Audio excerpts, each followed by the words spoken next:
Good morning mga kawaray. Darating ko lang. Pero nakapagbihis na ako. Maulanan kasi. Okay na sana yung biyahe ko. Biglang bumuhos yung malakas na ulan. Pero hindi naman ako nabasa. Yung paa ko lang tsaka kamay. Siyempre pagod na yun eh. Kaya medyo ngayon. Parang kumikirot. Pero okay pa rin. At least nakauwi tayo ng ligtas. Saka walang papano. So thank you Lord. Nakatatlong booking lang. So ayun yung nabili ko. As usual na. Ayan. Yan ang ulam namin for tonight. Adobo na naman. So habang busy ang aking mga estudyante, busy sila sa paggawa ng kanilang mga assignment. At syempre, yan na si si Chef Bay. Masarap na yan. Perfect na niya yung adobo. Kasi yun ang lagi niyang niluluto, adobo. Kaya tikman natin mamaya kung gaano kasarap yung luto niya. So abangan na lang natin mamaya.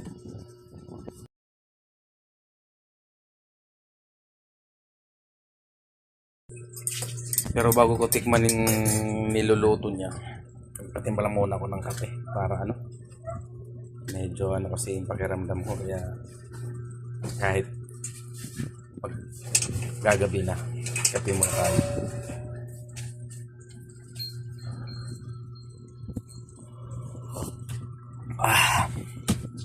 Sarap talaga magkape.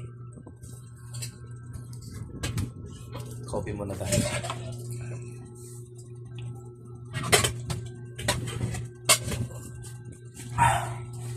Para mamaya pakain na. Kasi malapit nang maluto yung niluluto niya. Tikman ko na lang kung masarap talaga yung adobo.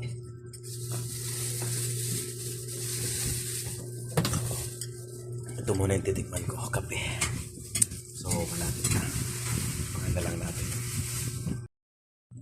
So yan na. Mukhang masarap na. Kukuloy na lang ng konti at iigain pa. Pero parang gusto ko ng tikman na. Tikman natin. Sige nga, patikim nga ako. Sige nga. Tikman nga natin, kuya.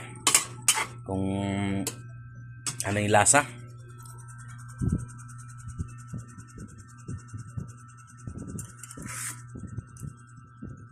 Aw. Mukhang simot na naman ang bahaw at tataob yung kaldero nito. Let's go. Kain na.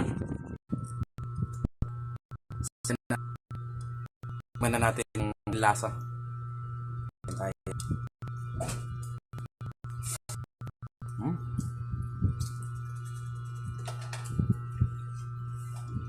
Sarap nga. Sarap.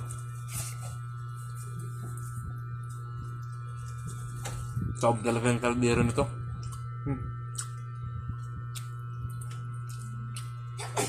Panalo.